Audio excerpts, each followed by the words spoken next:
Bonjour à tous. Avant peut-être d'aller sur le projet de loi, je voudrais revenir de pourquoi un certain nombre de dispositions sont proposées par les autorités politiques et sanitaires qui sont liées finalement au variant Delta. L'arrivée de ce variant Delta que le Conseil scientifique avait signalé déjà sous le nom de variant dit indien en avril, puis insisté sur le fait qu'il allait arriver en Europe et poser un certain nombre de situations dans notre avis du mois de mai. Et ensuite, dans notre avis du 6 juillet, on a mis l'ensemble des éléments sur la table. Et on voit bien qu'avec ce niveau de transmission, les discussions que nous avons pu avoir ou les propositions que nous avons faites avant l'arrivée de ce variant, eh bien, s'avèrent un peu obsolètes et amènent donc à proposer, entre guillemets, d'autres types de solutions. Entre le nombre de contaminations qui touchent les gens les plus jeunes, qui touchent évidemment les gens non vaccinés, en quasi-totalité les gens non vaccinés, et puis l'impact dans un deuxième temps qu'il y a sur le système de soins, une épidémie qui repart dans la population qui est évidemment le plus touchée par le virus, et puis ensuite il y a cet effet d'imbibition, y compris dans les populations non vaccinées les plus âgés ou les plus à risque, et en particulier parmi les gens en surpoids, mais pas seulement eux, et donc qui a fait que l'impact en termes d'hospitalisation est décalé, avec une arrivée silencieuse finalement, qu'on est capable de chiffrer, et vous voyez la courbe qui est en train de monter avec les nouvelles contaminations, mais l'impact sur le système de soins, ce qui est la vraie question finalement, la seule question, l'impact sur le système de soins et notre capacité du système de soins à faire face à cette quatrième vague ne va se poser que dans un deuxième temps et probablement dans la deuxième quinzaine du mois d'août. C'est pas mis comme ça sur la table. C'est mis parce qu'on a affaire à un variant qui a une capacité de transmission qui change la donne. De la même façon que le variant Alpha UK a changé la donne au mois de janvier. Souvenez-vous des débats qu'il y a eu, souvenez-vous des complexités de décision qu'il y a pu y avoir. Eh bien là, nous sommes exactement dans la même situation avec un changement de donne qui est lié au variant Delta. Et sur le fond, vous voyez bien que plus on avance, plus on est avec des variants qui arrivent, qui ont des niveaux de transmission qui sont à chaque fois plus élevés. Il y a une sorte de sélection qui est en train de se produire.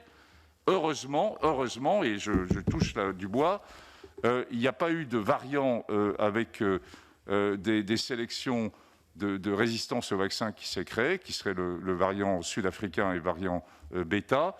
Et, premièrement, sur l'obligation vaccinale chez les soignants, j'ai changé d'avis. J'ai changé d'avis sur le sujet. Initialement, j'étais pour convaincre, aller vers... et ça a marché. On a laissé 6 mois, et moi j'ai changé d'avis parce qu'il y a un moment donné, que je suis fondamentalement médecin, et il y a un moment donné, quand on choisit ce métier autour de la santé, on le doit aux autres, on fait ce métier pour les autres, on ne le fait pas pour soi. Et donc, on leur a laissé le choix, et puis maintenant, on sait qu'il y a scientifiquement qu'il y a un certain nombre de clusters qui sont arrivés, qu'il y a des infections qui arrivent à partir des soignants, que les soignants sont des soignants, mais sont aussi des citoyens et qui vivent normalement, qu'ils ont les mêmes, qui ne s'infectent pas forcément à l'hôpital, qui peuvent s'infecter ailleurs. Et donc, de passer avec une obligation vaccinale m'apparaît, je dirais, du domaine du raisonnable. Moi, je reste, en retrait vis-à-vis de l'obligation vaccinale en population générale. Bon. Je reste en retrait parce que je pense qu'en santé publique, ce n'est pas la mesure qui est prise qui est fondamentale, elle est importante, mais c'est son acceptabilité. Et c'est l'impact même de la mesure qui va contribuer dans une certaine mesure aussi à faire évoluer, je dirais, la pensée du citoyen. Et je ne crois pas que l'obligation vaccinale, dans le contexte actuel, dans ce contexte extrêmement difficile pour nous tous, était la meilleure solution. Donc, sur le fond, je ne le regrette vraiment pas du tout, et j'ai réinterrogé les membres du Conseil scientifique. Nous pensons que c'est, pour l'instant en tout cas, une solution qui permet d'aller vers une plus grande acceptabilité vaccinale. Vous voyez qu'il y a une concordance entre la population qui est en hésitation vaccinale et la population qui est sociétalement et économiquement le plus défavorisée. Donc c'est cette population un peu mal cernée qu'il faut conduire, expliquer, entre guillemets, pour l'aider à prendre la décision et à passer de l'hésitation vaccinale à se faire vacciner. Les gens ne vont pas recevoir une convocation pour la deuxième dose, hein. Mais j'ai vécu pendant très longtemps une forme d'échec. Donc j'ai vécu le fait que à la fois sur les aspects de transmission, sur les aspects de compréhension d'une maladie, sur les aspects de prévention, la construction avec l'individu, avec le milieu associatif, était quelque chose de fondamental. La crédibilité de la parole politique, la crédibilité de la parole médicale et scientifique, vous avez bien compris qu'elle est beaucoup remise en cause, et je le comprends parfaitement. Donc appuyons-nous sur les acteurs locaux pour toucher ces jeunes populations qui sont défavorisées. Ce variant Delta a un niveau de transmission nettement plus élevé, je vous l'ai indiqué, mais il n'a pas de mutation dite de résistance, entre guillemets, ou d'échappement vaccinal, qui est quand même notre grande question pour le futur, car il y aura autre chose après le variant Delta. Le seul variant qui a une ébauche d'échappement vaccinal est le variant bêta, le variant sud-africain. Donc, à pleine dose de vaccin,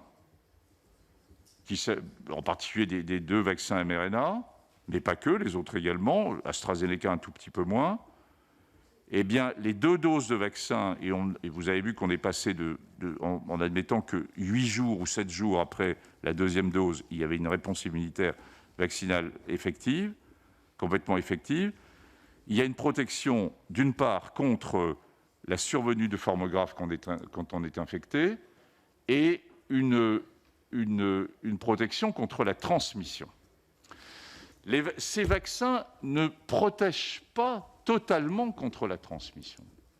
C'est un concept différent du vaccin que vous connaissez. Ils ont une efficacité à plus de 90% sur la survenue de formes graves. Ils n'ont pas une efficacité à 90% sur la transmission.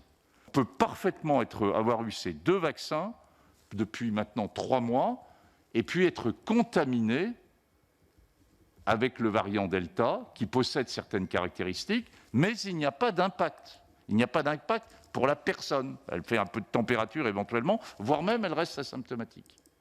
Donc, le niveau de protection, pour répondre à votre question, sur la transmission, on l'estime autour de à peu près de 70% après les deux vaccinations, mais il chute drastiquement, quand il y a eu une seule vaccination. Donc, sur la question de dire les vaccinés qui auraient reçu une seule vaccination pourraient ensuite vivre normalement et être suivis avec une PCR tous les 10 jours, oubliez. Enfin, en tout cas, moi, je ne valide pas. Eh bien, une seule vaccination, qu'il s'agisse d'une vaccination de type mRNA ou de type AstraZeneca, c'est différent pour le Janssen, ne suffit pas à protéger, 1, contre les formes graves, 2, contre la transmission. D'où, en effet, il faut arriver aux 2 vaccinations. Alors, on peut les rapprocher, on peut les mettre à 3 semaines, les 2 vaccinations. On peut admettre que c'est 1 semaine après la deuxième qu'on est couvert. Pour la lutte à la fois contre la transmission et la survenue de formes graves, il faut 2 injections. Vous avez compris que c'est lui le maître du jeu. Ce ne sont ni les scientifiques, ni les politiques, ni les citoyens. C'est ce virus qui est le maître du jeu. Alors, si on tente de se projeter, je ne sais pas. Et ce n'est pas moi qui ne sais pas, c'est la communauté scientifique. Quand on interroge les virologues, il y a deux visions un peu. Une première vision qui est l'ensemble des mutations qui a été observé autour de ces variants, la protéine spike et donc la protéine d'attache du récepteur, et pas sur le reste, et pas sur les autres enzymes, les autres sites de mutation. Ce qui est important d'ailleurs pour les médicaments après. Et on pourrait aboutir, dans un délai qu'ils estiment de l'ordre de peut-être d'une année, à avoir un autre variant, peut-être, et puis, au bout du compte, une forme d'épuisement, entre guillemets, de la capacité de mutation, et d'aller donc vers une sorte de variant final, qui serait un variant qui rentrerait dans le cadre d'un coronavirus usuel, et donc qui se banaliserait, entre guillemets. Il y a une vision qui est moins optimiste. On n'a rien eu ou pas grand-chose sur des variants plus graves, et on n'a pas eu de choses non plus sur des zones qui seraient des zones impliquées dans des phénomènes d'échappement immunitaire. Le variant sud-africain est le seul qui n'est pas un variant d'échappement immunitaire, mais qui en a certaines caractéristiques, qui fait qu'on sait que, par exemple, sur le variant bêta, eh bien, l'efficacité des vaccins dont on parlait tout à l'heure, elle est moindre, elle est diminuée d'au moins 30 à 40% sur ce variant bêta. On risque d'avoir, après le variant Delta, un autre variant dans le courant de l'hiver ou du printemps 2022, pour lequel on a probablement le plus de chances qu'il soit toujours sensible au modèle de vaccination que nous avons maintenant. Et on commencera à voir à ce moment-là si on a l'apparition d'un variant de mutation d'échappement immunitaire. En sachant que si c'était le cas, science in progress, et on a maintenant la capacité de refaire aussi, vous le savez, des nouveaux vaccins dirigés contre ces variants qui pourraient être des variants d'échappement. Donc voilà, alors sur une stratégie d'ensemble, moi je crois qu'on est parti sur quelque chose de long, mais de long. Hein. Je sais que c'est difficile à entendre. Donc, c'est bien d'aboutir à une couverture vaccinale qui soit proche de 95%. Ça veut dire quoi, un 60% de plus de transmission? Alors, ça veut dire quoi, en effet, plus de transmission? Est-ce qu'il a une anomalie sur son récepteur qui fait qu'il accroche plus?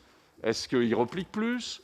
Et en effet, les données récentes montrent qu'il y a deux choses. D'abord, il y a plus de virus pour les gens qui sont infectés. Il y a une capacité de sécrétion qui est plus importante. Et deuxièmement, elle paraît légèrement plus durable. Mais c'est qu'il a une capacité de multiplication qui est plus forte.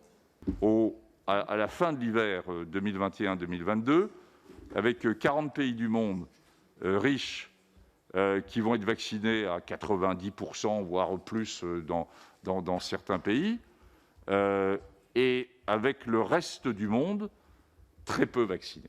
C'est une population beaucoup plus jeune, ça n'a strictement rien à voir. Ils sont dans des conditions géographiques et également d'urbanisation qui sont très différentes. Et vous savez qu'on a encore plein d'inconnus, pourquoi certains pays n'ont pas été touchés. Il y a encore un certain nombre de points d'inconnus sur ce qui s'est passé, en particulier en Afrique, au sens très large du terme, en dehors de l'Afrique du Sud.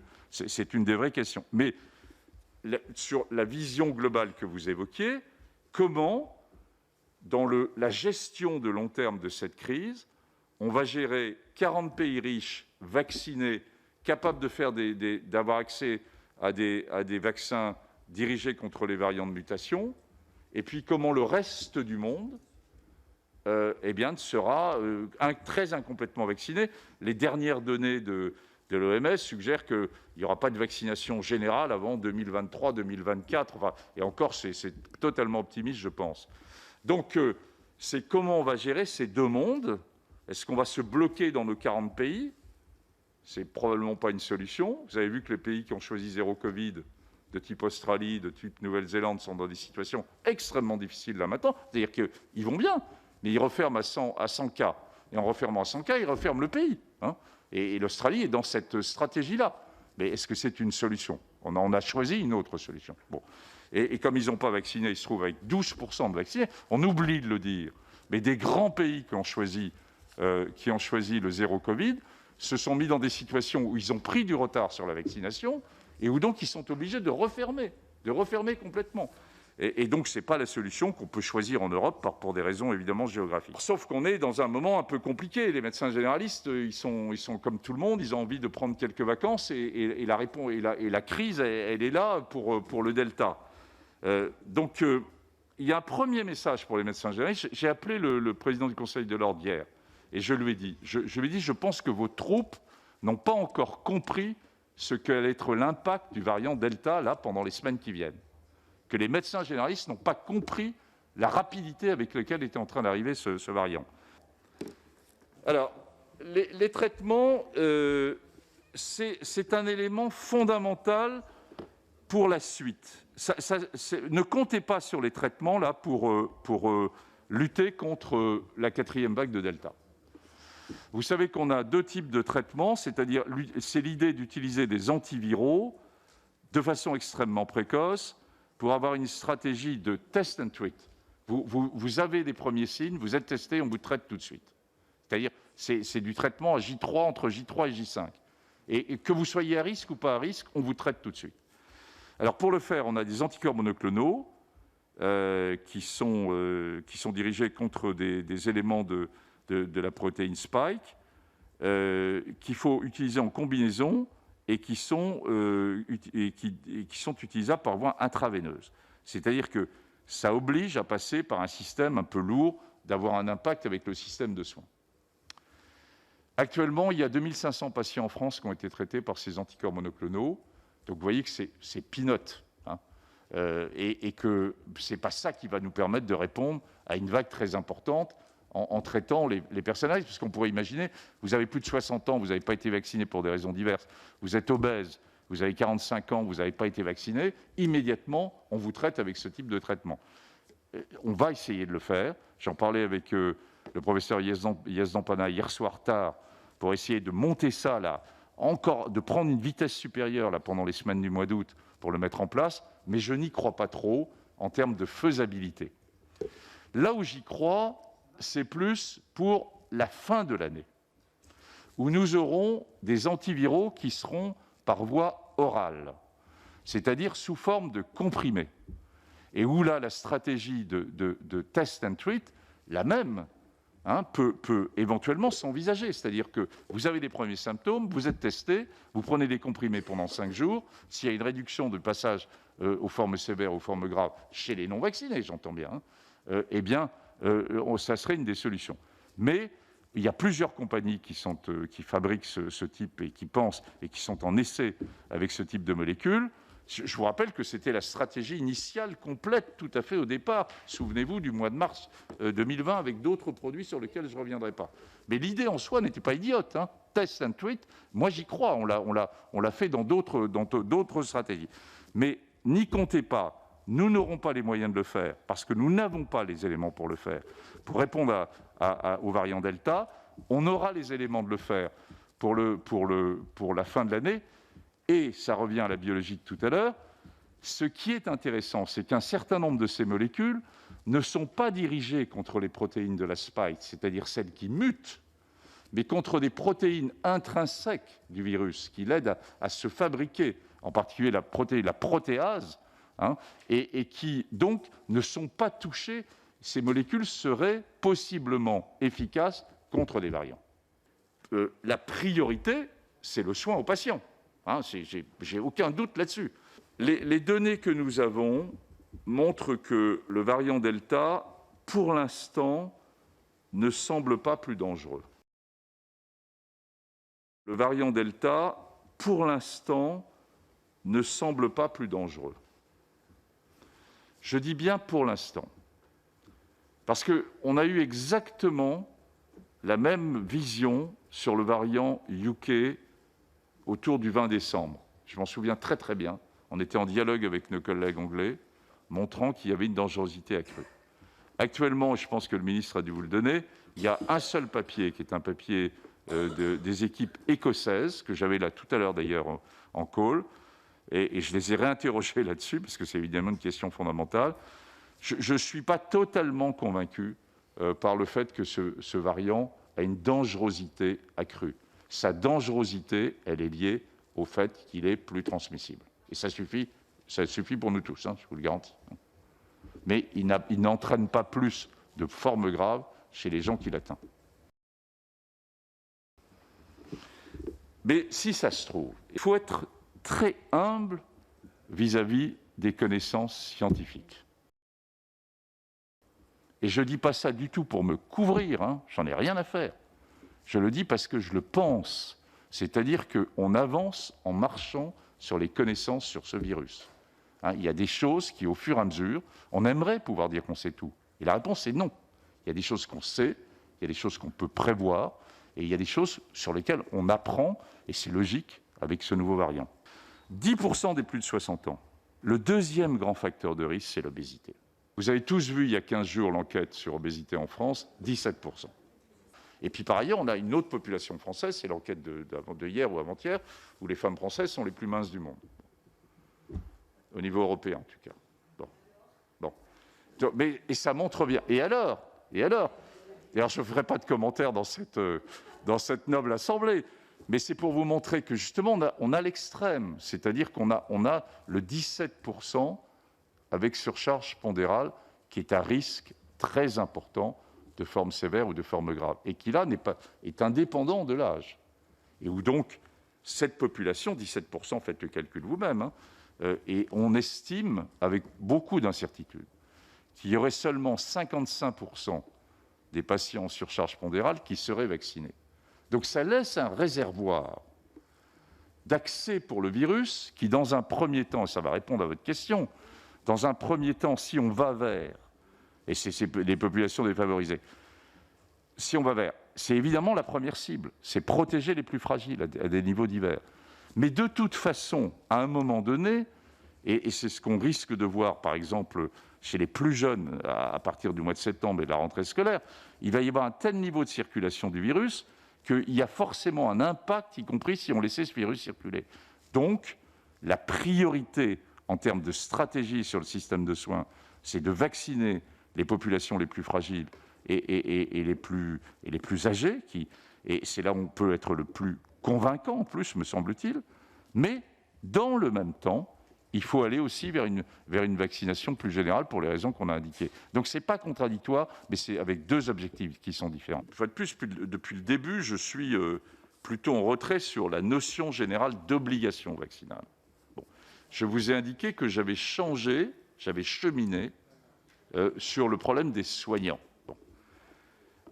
Parce que on est là dans une activité professionnelle, ça fait partie intrinsèque, et les soignants autour de cette table, ça fait partie intrinsèque de notre métier. Je considère que c'est très clair.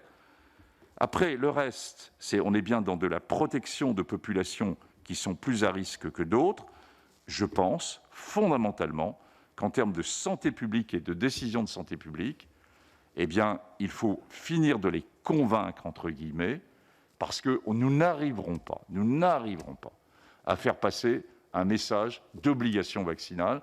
Et ça va être, vous voyez déjà les tensions qui sont en train de s'exercer à propos de ce pass sanitaire, avec des modalités qui restent à définir. Mais voyez déjà les tensions qu'il peut y avoir sur une prise de position au niveau obligation vaccinale. Je pense que ça sera contre-productif. Bon, puis après, dans cette crise, il faut partir de l'idée qu'il faut savoir être évolutif. Et donc, voilà ma position, en tout cas, à ce 22 juillet 2021. Alors, sur le délai de vaccination, donc, on est entre deux vaccins mRNA, on est à 3 semaines, et ensuite on est couvert 1 semaine après la deuxième injection.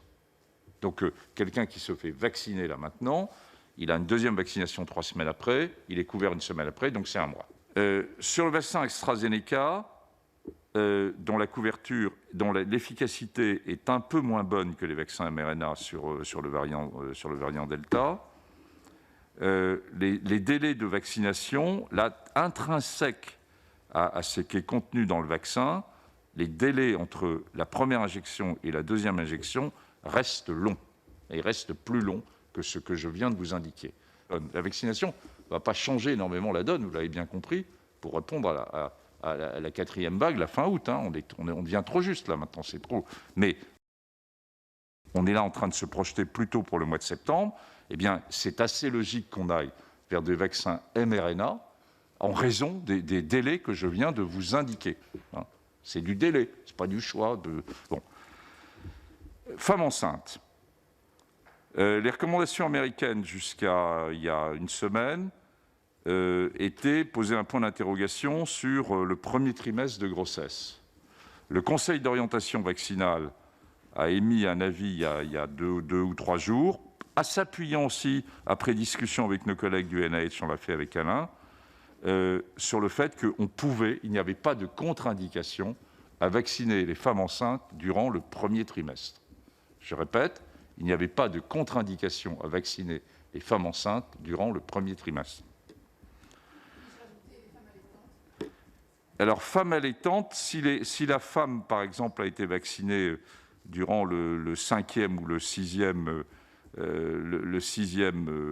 mois, elle a des anticorps qui vont passer au cours de la lactation. Si vous me posez la question de quelqu'un qui n'aurait pas été vacciné, qui viendrait d'accoucher et qu'il faudrait vacciner, eh bien, je dis joker, je vais réfléchir et je vous enverrai la réponse.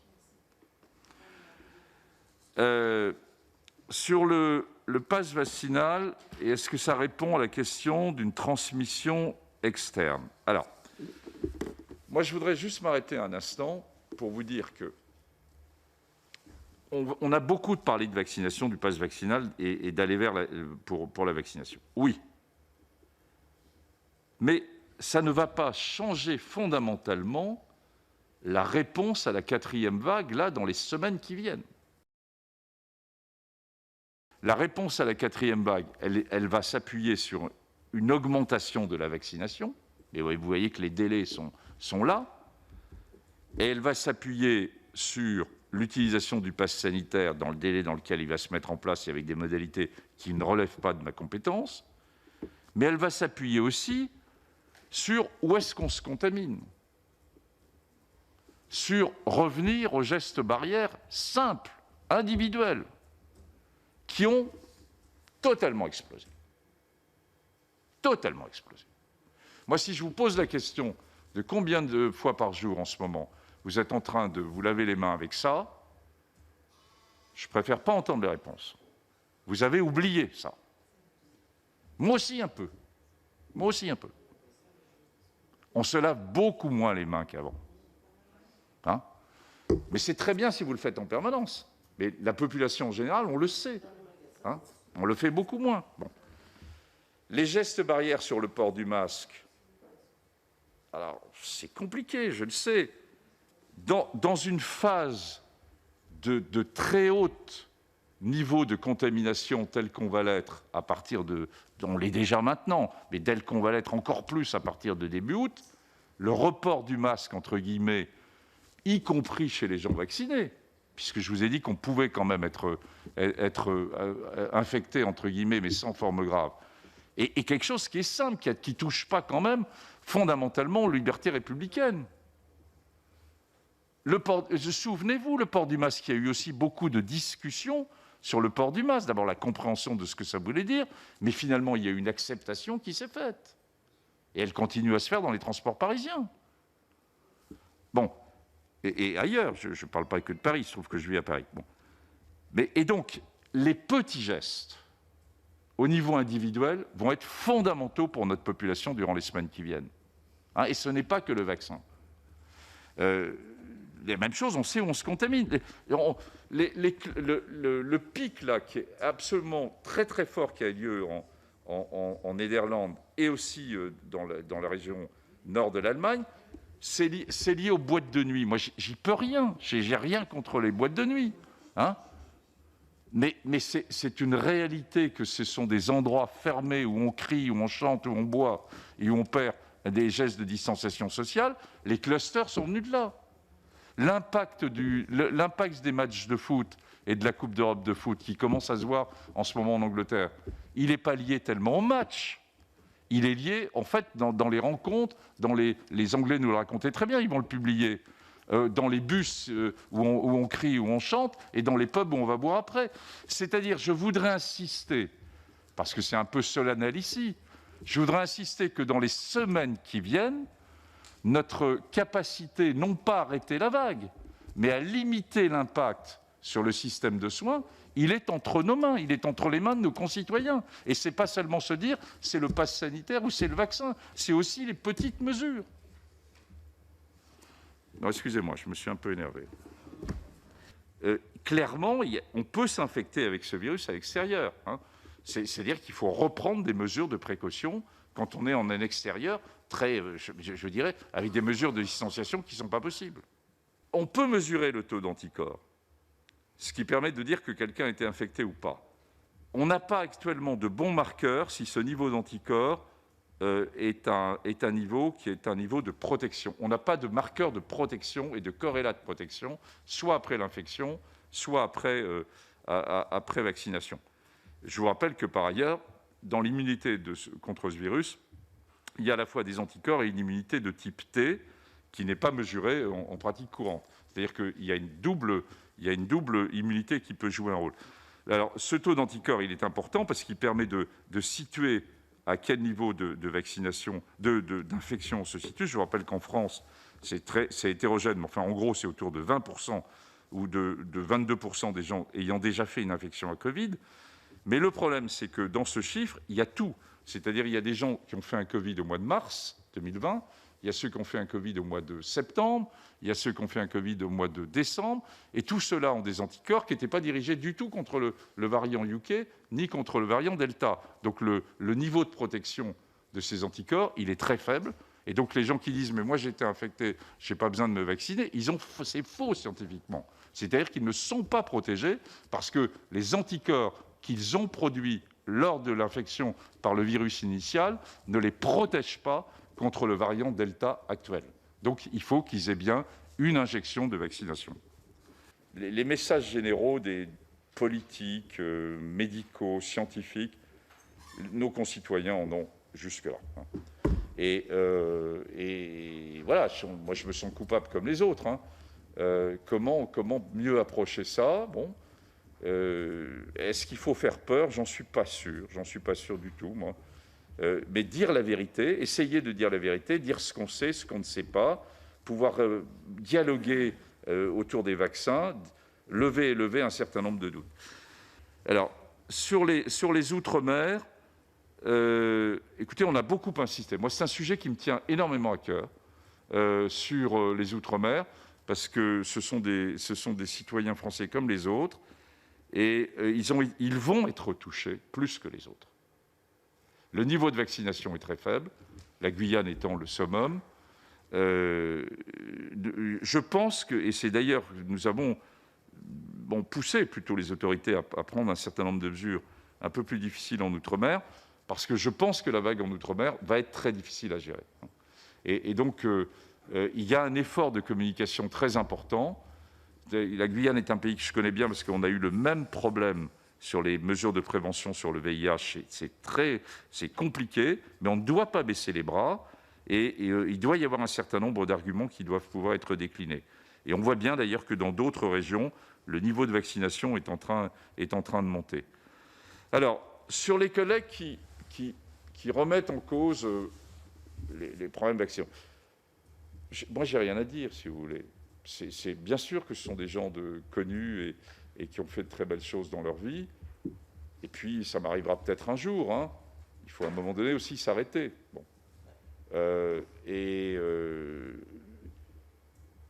Est-ce que vous vous rendez compte que c'est une chance extraordinaire d'avoir des vaccins aussi puissants en peu de temps? Si on n'avait pas les vaccins, mais dans quelle situation on se trouverait? Pas seulement en France, c'est une vision très générale, en Europe, aux États-Unis, etc. C'est quand même ça qui va, dans une certaine mesure, ralentir finalement l'impact sur ça. Si j'étais dans la même salle sans vaccin aujourd'hui, je vous garantis qu'on serait dans une autre attitude. Donc, est-ce qu'il y a des effets secondaires des vaccins? Réponse, oui, il y a des effets secondaires des vaccins. Est-ce qu'on a, et on les connaît, mais ils sont très limités, est-ce qu'on a une vision de long terme de ces vaccins ARN? Non. Est-ce qu'on a une vision de long terme de ces vaccins ARN? Non, on n'a pas de vision long terme de ces vaccins ARN. Est-ce que l'ARN s'intègre dans notre DNA? Non, l'ARN ne s'intègre pas dans notre DNA. J'ai fait réunir une commission de biologistes moléculaires qui n'avait rien à voir avec les vaccins pour discuter à fond de ce sujet, et la réponse est claire, c'est non, ça ne s'intègre pas. Est-ce qu'on a une vision de long terme? Ben non, on n'a pas de vision de long terme. Mais est-ce que quand vous êtes avec un traitement les nouvelles immunothérapies dans le cancer, est-ce que les gens qui ont démarré, ils avaient une vision dans le long terme? Est-ce que les gens qui démarraient avec les trithérapies, avec les inhibiteurs de protéase et les combinaisons, est-ce qu'ils avaient une vision dans le long terme? Non. Est-ce qu'il y avait des effets secondaires de ces traitements? Oui. Donc, bien sûr qu'il y a un certain nombre d'effets secondaires, minimes, très minimes, et on est en train de surveiller les choses. Alors, on est là en train de parler des 12-16 ans ou des 12-18 ans, selon la définition. Et si on se situe, elle se situe dans la question bénéfice-risque, où ces ados sont des éléments de transmission, mais où le risque provoqué par le Covid est pratiquement nul. Et voilà, on est dans cet aspect bénéfice-risque. Alors, ce qui nous a fait peut-être un peu évoluer en France, mais il y a d'autres pays qui nous ont suivis, et en Europe, il y a des pays qui sont plus limités dans cette indication, c'est d'entendre les pédiatres. Je vous rappelle que la France est quand même le pays européen qui a le plus conservé les enfants à l'école. Il y a des choses qui quand même marchent. On a le plus conservé les enfants à l'école. Que l'ouverture des écoles en septembre reste une priorité majeure. Et on sait aussi qu'il va y avoir une contamination très importante dans cette population au mois de septembre. Mais où le risque provoqué par le Covid est pratiquement nul. C'est clair aussi. Les données de l'Institut Pasteur le montrent très clairement. Donc, limiter, je dirais, pour septembre, octobre, avec une stratégie vaccinale est logique. Et ce qui nous a fait peut-être basculer dans cette difficulté de mesurer le bénéfice-risque, c'est de sortir du Covid, entre guillemets, et c'est les pédiatres qui disent « attention, santé mentale et pédiatrie ». Le retentissement des enfants, en particulier là aussi dans les milieux défavorisés, mais le retentissement psychique de ne pas aller à l'école, de voir les écoles s'interrompre, etc., est un élément très fort. Vous les avez sûrement entendus à une autre période, d'écouter les pédopsychiatres, qui pensent qu'on a affaire à quelque chose sur le long terme et le moyen terme. Le deuxième élément, c'est que pour la population jeune, et en particulier plutôt les 16-18 ans, il y a quelque chose dont on ne parle jamais, donc du coup j'en profite, c'est le Covid long. Le Covid long, c'est pas nul. Je reviendrai un autre jour, peut-être à la rentrée, si vous m'invitez sur le Covid long. C'est un point très important, c'est-à-dire que ça va nous rester ensuite avec des gens jeunes qui seront passés pas avec une forme sévère ou grave, mais qui vont faire un Covid long. Et donc, les deux éléments pour finalement vacciner, c'est leur éviter un Covid long dans une population très jeune, et deuxièmement, la santé psychique. Après, il n'y a rien d'imposé. Et moi, j'ai fait très attention qu'il y ait aussi le consentement qui puisse être demandé aux enfants. Je viens de le voir avec ma petite fille, alors qu'on ne porte pas le même nom, qui a été prise par le centre de vaccination, qui a demandé à sa mère de sortir et qui a interrogé ma petite fille en lui disant « c'est bien toi qui as donné ton accord, tu n'es pas sous pression de tes parents ». Je trouve ça très bien, très très bien que les équipes médicales s'engagent dans ce type-là. Et puis on est passé, je crois, on va y aller doucement, on a démarré à 12% de vaccinés, je crois qu'on est autour de 19 ou 21%. Aux Pays-Bas, ils sont à 55%, en Angleterre, un peu comme nous, et en Allemagne, ils démarrent. Et aux États-Unis, ils sont très très largement partis. Donc moi, je suis pour pousser, aller vers le pass sanitaire, qui une fois de plus, c'était votre question initiale, on va peut-être terminer là-dessus, c'est dans cet enjeu de comment à la fois les libertés individuelles, auxquelles je tiens beaucoup comme vous tous, doivent s'effacer à un certain moment devant une liberté collective. Et la seule façon de garder une liberté collective et de ne pas retourner à des mesures de restriction de type fort et de type couvre-feu fort ou de type confinement, eh bien, c'est d'aller vers cette vaccination et le pass sanitaire.